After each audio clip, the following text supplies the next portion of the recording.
Essa Paulette Farah, ela tem apenas 4 anos de idade, ela tem deficiência motora, cognitiva e de fala. Em determinado dia, ela acabou desaparecendo misteriosamente dentro do seu próprio quarto. E depois de 9 dias de uma busca extensiva, de grande movimentação policial, o seu corpo foi misteriosamente encontrado dentro do seu próprio quarto.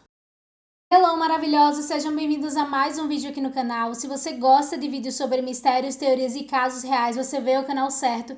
Então já se inscreve aí embaixo e ativa o sininho para não perder os próximos vídeos. Também já deixa o curtir agora de início porque me ajuda muito. E se você quiser, me segue nas minhas outras redes, porque lá a gente consegue ter um contato bem mais próximo. Inclusive, se você quiser também me marca quando você estiver assistindo algum vídeo aqui no canal que eu tô sempre repostando. Bom, recado dado, então vamos pro caso de hoje.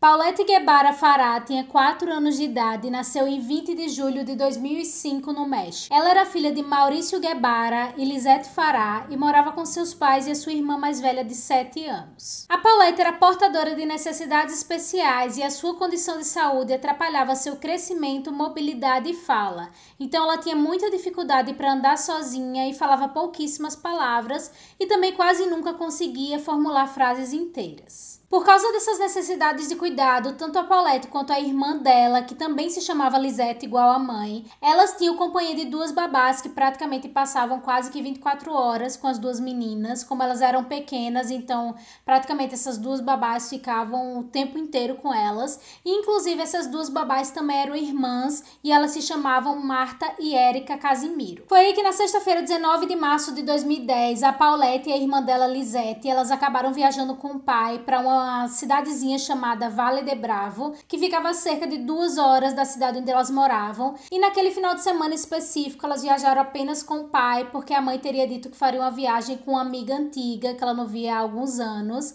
Então as meninas viajaram na sexta e acabaram retornando no domingo. Então no domingo já estava todo mundo em casa. Então naquele domingo, 21 de março de 2010, a mãe das meninas, ela acabou colocando as meninas para dormir, como ela sempre fazia. Então as babás foram embora, porque geralmente as meninas não dormiam com babá, geralmente elas chegavam bem cedo na casa. E naquele dia não foi diferente, as babás foram embora, as meninas foram postas para dormir e a mãe conta que a rotina teria sido normal. As meninas teriam jantado depois da viagem, elas teriam ido para cama, ela teria visto as meninas, né, na cama delas e, consequentemente, teria ido dormir naquele dia como qualquer outro. Então, na manhã seguinte, como qualquer outro dia, as babás chegaram na casa. Assim que elas chegaram, elas já foram acordar a irmã da Paulette, porque ela tinha aula logo cedo. Então, a rotina delas praticamente era a Lisette, né, que era a irmã mais velha da Paulette. Ela já ia se organizando para ir para a escola. As babás deixaram a Lisette na escola naquele dia. E aproximadamente às 8 horas, elas voltaram para casa para iniciar o dia com a rotina da Paulette, que era uma rotina de muito mais cuidados devido à necessidade que ela tinha. Porém, quando as babás chegaram na casa, que elas foram pro quarto da Paulette, elas perceberam que a menina não estava na cama, o que foi bem estranho. Elas ficaram imediatamente bem preocupadas, porque a menina tinha essa questão das necessidades, então ela não conseguia se mover muito bem, ela não conseguia falar. Então elas tiveram muito medo de que naquele período que elas foram levar a Lisette na escola, a Paulette poderia ter acordado, tentado se mover e ter se acidentado na casa. Então rapidamente elas começaram a procurar a menina em todos os cômodos ali da casa. O pai da Paulette, das meninas, já tinha ido trabalhar e apenas a mãe da Paulette teria ficado em casa dormindo. Então, assim que as babás não conseguem encontrar a menina, elas já chamam a mãe, né, a Lisette, a mãe, e acabam dizendo que não encontram a Paulette de forma nenhuma em lugar algum. Além de procurar na casa, elas procuraram também no condomínio. Era um condomínio, digamos assim, de classe média alta. A família tinha bastante dinheiro, então era um condomínio fechado que tinha várias câmeras. Então eles começaram a procurar a menina pelo condomínio também, porque ela poderia ter saído, alguma coisa nesse sentido. E depois de algumas horas procurando a menina em todos os cômodos da casa, em todas as partes do condomínio, eles acabam não encontrando. chorando. E aí nesse momento eles ligam pro pai da menina para que ele venha para casa, já que eles não conseguiram de forma alguma encontrar a menina. Após os pais da Paulette descobrirem que ela tinha sumido, eles acabaram não ligando para a polícia, e isso foi bem estranho porque a Paulette tinha essas questões de deficiência, então muito possivelmente havia uma grande chance dela estar inclusive em perigo.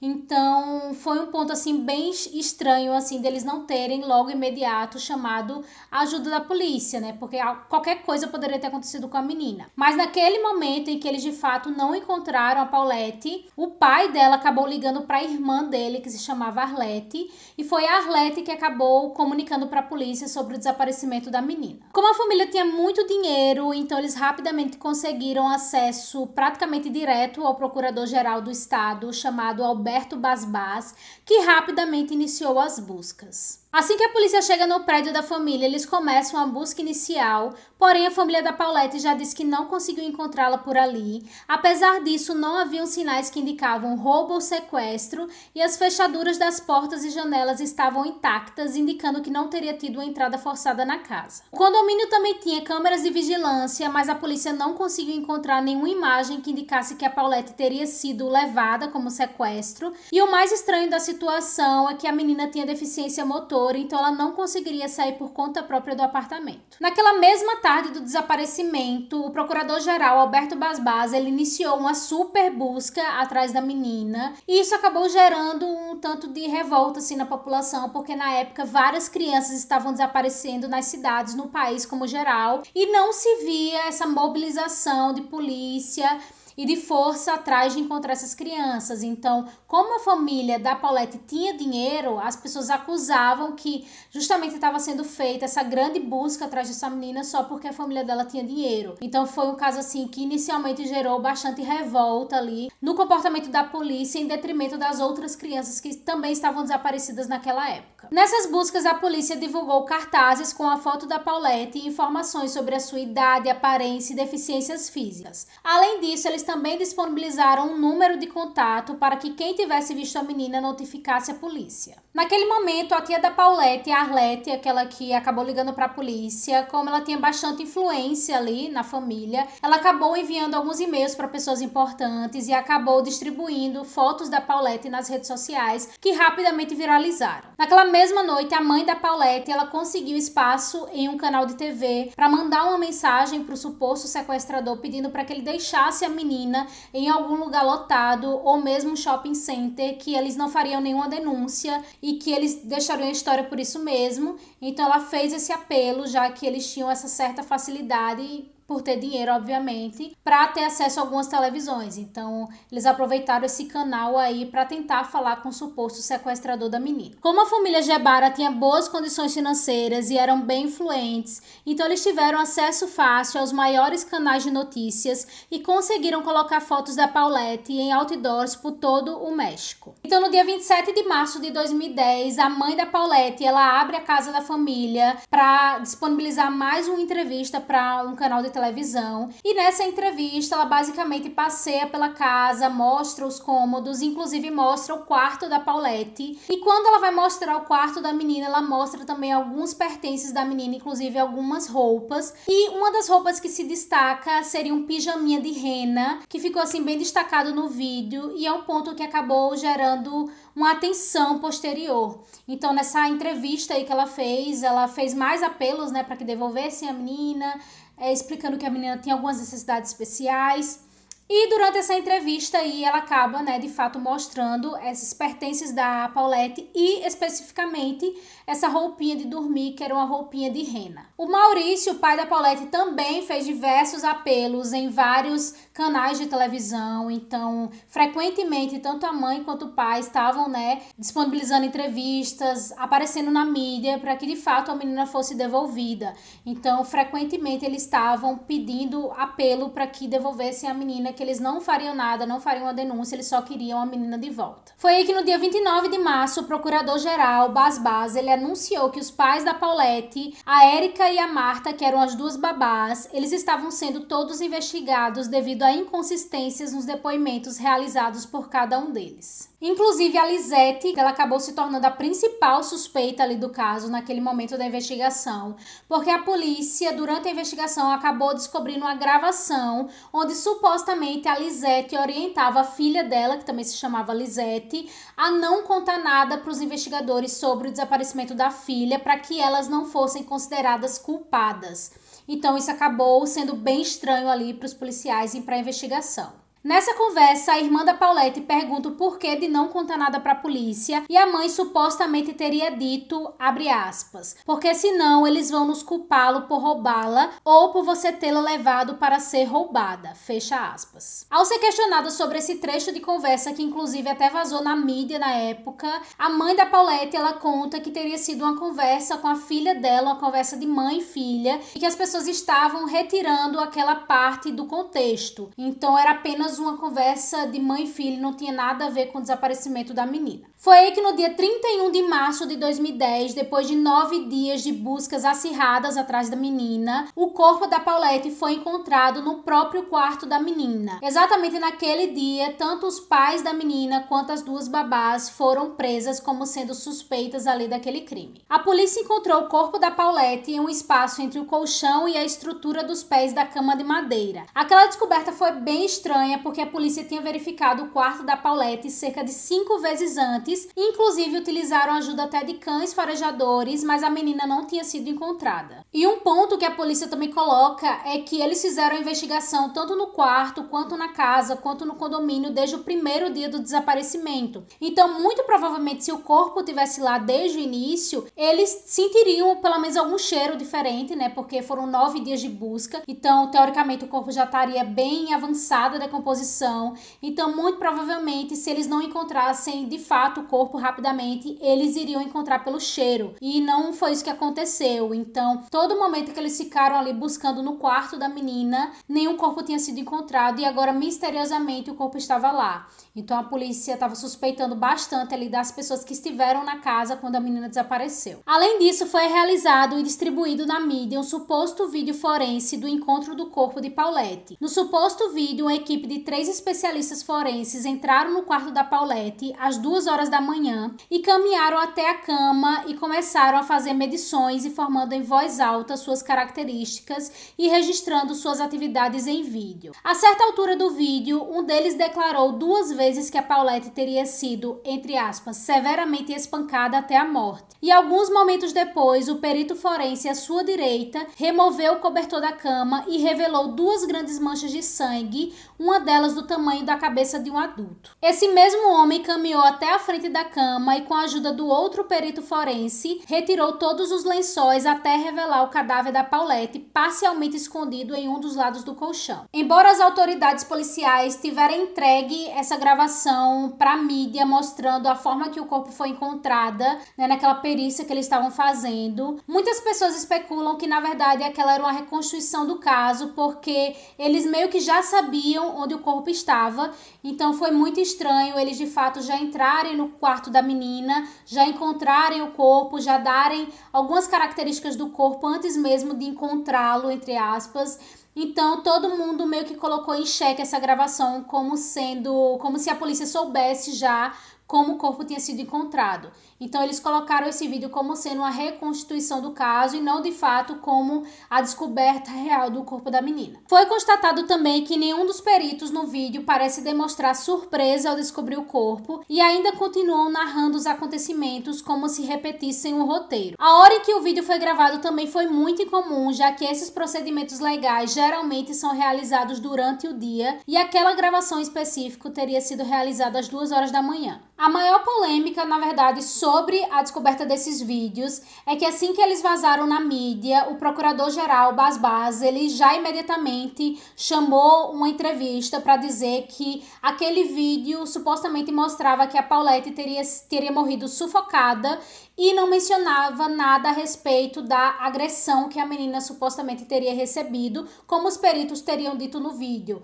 Então ele meio que abafou completamente essa parte de agressão para apenas evidenciar que de fato a menina teria morrido por asfixia. Inclusive, em outras entrevistas, o procurador continuou reafirmando que não tinha nenhuma evidência de agressão contra o corpo da menina e que ela teria morrido de forma acidental por asfixia. Mas as pessoas acharam bem estranho, porque por mais que aquele vídeo tivesse sido uma reconstituição da cena em que eles encontraram a menina, não teria nenhum sentido os peritos mentirem sobre essa tal agressão.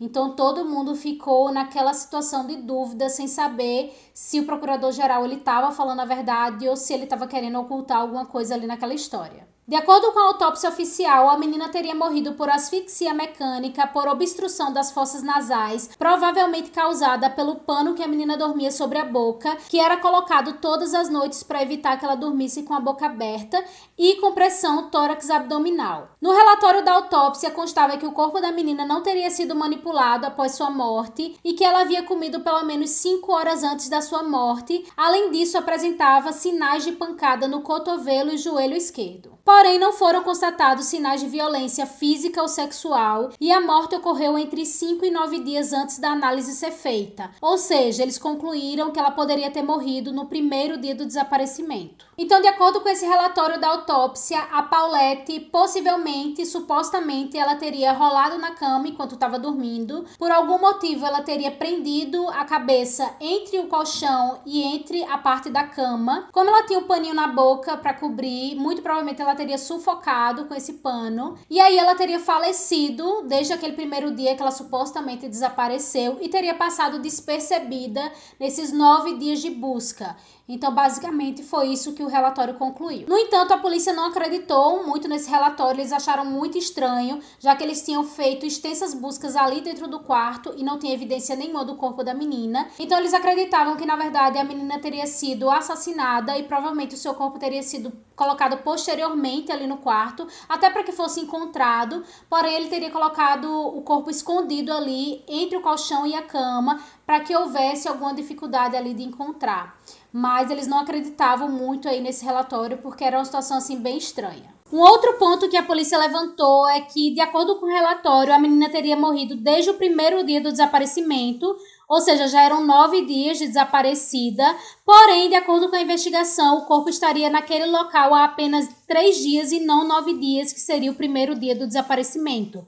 Então, muito provavelmente, a menina teria sido colocada naquela posição e não já estava lá desde o primeiro dia do desaparecimento. Um outro ponto bem levantado pela polícia foi a roupa que a Paulette foi encontrada. Ela foi encontrada vestindo um pijama de rena, exatamente o mesmo pijama em que foi mostrado na entrevista da Lisette, quando ela fez aquela entrevista para aquele programa de TV. Então, esse foi um ponto que a polícia achou bem estranho, porque ela mostrou a roupa e posteriormente a roupa já estava no corpo da menina. Então, eles acharam muito estranho isso. Inclusive, eles questionaram a Lisette sobre isso.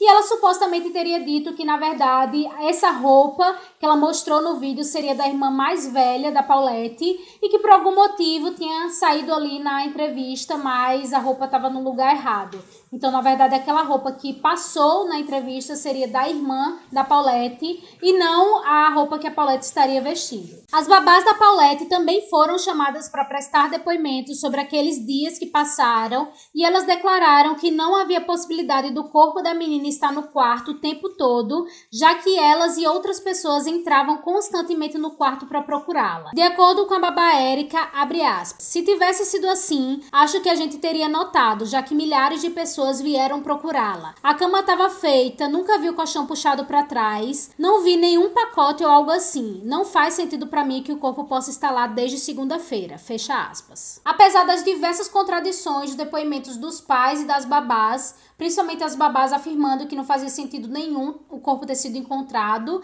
e esse relatório dizendo que o corpo estava desde a segunda-feira, porque elas e outras pessoas olharam bastante naquele quarto e não encontraram o corpo da menina.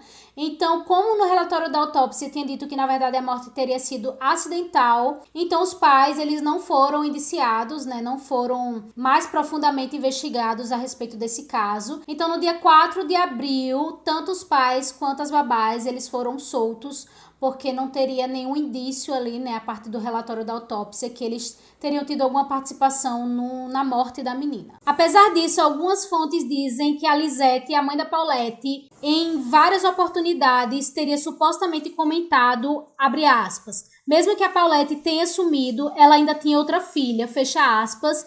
Isso acabou não sendo muito bem visto pelas pessoas e levantou ainda mais suspeita na população sobre a mãe ter de fato se envolvido ou não no caso. Então, no dia 5 de abril, após realizar algumas entrevistas separados, tanto o Maurício quanto a Lisete, eles começaram a se acusar mutuamente de que um ou outro teria participação no caso. A Lisete alegou que seu marido a culpava pela morte da Paulette, enquanto o Maurício alegou que a morte não poderia ter sido um simples acidente e que ele não podia confiar completamente na sua esposa. No dia 6 de abril, o corpo da Paulette foi enterrado no Panteão Francês de São Joaquim, na cidade do México. O cortejo fúnebre foi organizado por Lisete Fará sem a presença de nenhum membro da família do Maurício, devido a um acordo que eles fizeram. No dia seguinte, a família do Maurício negou o pedido de Lisete de ver a outra filha de 7 anos que estava com a família do pai desde o dia 4 de abril. Porém, no dia 10 de maio, uma procuradora-geral que supostamente também colaborou no caso, a pedido do procurador-geral do estado, Basbás, concedeu a guarda da irmã de Paulette e a mãe. No dia 26 de maio, embora o Basbás tenha defendido a investigação e as conclusões do caso, ele renunciou ao cargo de Procurador-Geral do Estado do México, afirmando que um Procurador-Geral precisa de confiança para agir de forma eficaz e que perdeu essa confiança devido ao questionamento de suas ações na investigação da morte de Paulette Gebara Fará. Então, 7 anos depois, em 3 de maio de 2007, o corpo da Paulette foi então exumado e cremado, já que a polícia acreditava que o corpo dela não serviria mais como objeto de investigação. Então, depois de 7 anos, o caso foi então encerrado. Bom, esse é o caso de hoje, espero que você tenha gostado. Se você já conhecia esse caso, comenta aí embaixo ou comenta algum outro caso que você gostaria de ver aqui no canal. Já se inscreve também para não perder os próximos vídeos e deixa o like se você não deixou ainda durante o vídeo. Também me segue nas minhas outras redes, caso você queira ter um contato mais próximo. E é isso, eu te espero no próximo caso.